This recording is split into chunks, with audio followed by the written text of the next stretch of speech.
निकाय चुनाव को लेकर बड़ी खबर। ओबीसी आरक्षण पर सरकार को बड़ी सफलता हाथ लगी है। सुप्रीम कोर्ट ने 2022 के परिसीमन को मंजूरी दी है और ओबीसी आरक्षण के साथ ही अब पंचायत और नगरीय निकाय चुनाव होंगे। सुप्रीम कोर्ट ने कहा है कि 50% से ज्यादा ना हो आंकड़ा, ये सुप्रीम कोर्ट की ओर से कहा गया है। और निकाय चुनाव को लेकर ये बड़ी खबर आप तक पहुंचा रहे हैं। ओबीसी आरक्षण पर सरकार को एक बड़ी सफलता हाथ लगी है। सुप्रीम कोर्ट ने 2022 के परिसीमन को मंजूरी दे दी है और ओबीसी आरक्षण के साथ अब पंचायत और नगरीय निकाय चुनाव हो सकेंगे। तो सरकार को भी एक बड़ी सफलता हाथ लगी है। लगातार ओबीसी आरक्षण को लेकर पैच फंसा हुआ था और हमने देखा इसके पहले भी पंचायत चुनाव होने वाले थे, लेकिन ये जो पूरा मसला था वो ओबीसी आरक्षण को लेकर था और लगातार सरकार ये कोशिश कर रही थी कि ओबीसी आरक्षण का जो मसला है वो सॉर्ट आउट हो जाए और पंचायत चुनाव जो है वो ओबीसी आरक्षण को लेकर ही हो। और अब एक बड़ी सफलता यहाँ पर मिली है। और ज्यादा जानकारी के साथ news head Pankaj Dikshit phone line पर जुड़ गए हैं। पंकज जी, एक बड़ी सफलता सरकार को हाथ लगी है। लगातार हम देख रहे थे सरकार इसके लिए प्रयासरत थी कि ओबीसी आरक्षण के साथ ही पंचायत चुनाव हो। अब ये फैसला किस तरीके से देखते हैं आप इस फैसले को?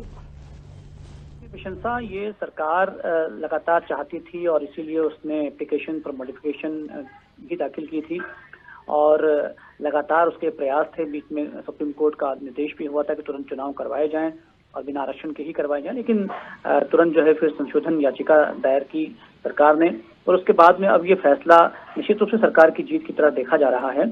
और सुप्रीम कोर्ट ने साफ कह दिया है कि ओबीसी को आरक्षण दिया जाए और एक सप्ताह में आरक्षण का नोटिफिकेशन जारी करें और उसके अगले सप्ताह चुनाव का नोटिफिकेशन जारी करें। यानी अब चुनाव तय हैं और आरक्षण के साथ में ही होंगे। और साथ में सुप्रीम कोर्ट ने ये भी कहा है कि 50% से ज्यादा 50% से ज्यादा आरक्षण नहीं होगा, जिसमें एससी, एसटी और ओबीसी तीनों शामिल हैं, क्योंकि 2011 की जनसंख्या के अनुसार ओबीसी की जो आबादी है वो 51% है। इस लिहाज से कुल जो चुनाव में आरक्षण होना चाहिए वो 50% होना चाहिए, ऐसा सुप्रीम कोर्ट ने कहा है। इस तरह से सुप्रीम कोर्ट ने 2022 का जो परिसीमन हुआ था, जो सरकार ने पेश किया था, उसे भी मंजूर कर लिया। निश्चित रूप से सरकार की एक बड़ी जीत के रूप में इसे देखा जा रहा है। बिल्कुल, आपसे एक और सवाल मेरा यहाँ पर ये रहेगा, क्योंकि जिस तरीके से कोर्ट ने कहा है कि 50% से ज्यादा ये आंकड़ा ना हो और अगर देखें तो एससी एसटी का क्राइटेरिया ही 36% है, ऐसे में 27% आरक्षण देने की बात कही जा रही है। तो एक बड़ा चैलेंज है सरकार के लिए, किस तरीके से इसको लागू किया जाएगा? निश्चित रूप से ये तो समय बताएगा कि सरकार किस तरह से लेती है, क्योंकि सरकार ने जो बात कही थी सुप्रीम कोर्ट से, उसका कहा था कि 0 से 35% तक का आरक्षण के लिए प्रावधान किया जाए।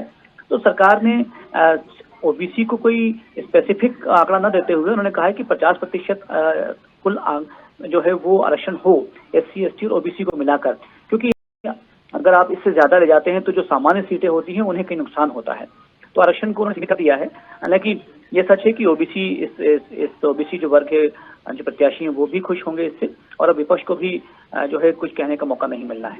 बिल्कुल, चलिए बहुत शुक्रिया आपका तमाम जानकारी हम तक पहुंचाने के लिए। तो ये बड़ी खबर राजधानी भोपाल से बता रहे हैं, निकाय चुनाव को लेकर ये बड़ी खबर है। ओबीसी आरक्षण पर सरकार को एक बड़ी सफलता हाथ लगी है। बता दें, सुप्रीम कोर्ट ने 2022 के परिसीमन को मंजूरी दे दी है और मध्य प्रदेश में ओबीसी आरक्षण का जो मामला था वो लगातार हमने देखा एक बड़ा मुद्दा ओबीसी आरक्षण का रहा है मध्य प्रदेश में, और उसको लेकर हमने देखा लगातार सरकार की ये कोशिश थी कि जो नगरीय निकाय चुनाव है और जो पंचायत चुनाव है वो ओबीसी आरक्षण के साथ हो, और इसी के लिए लगातार सरकार प्रयासरत थी और एक बड़ी सफलता कह सकते हैं कि सरकार को हाथ लगी है। जो लगातार मेहनत सरकार की ओर से की गई थी, उसका मेहनत का कहीं ना कहीं नतीजा ये निकलकर सामने आया है कि अब ओबीसी आरक्षण के साथ ही जो पंचायत चुनाव है वो होंगे।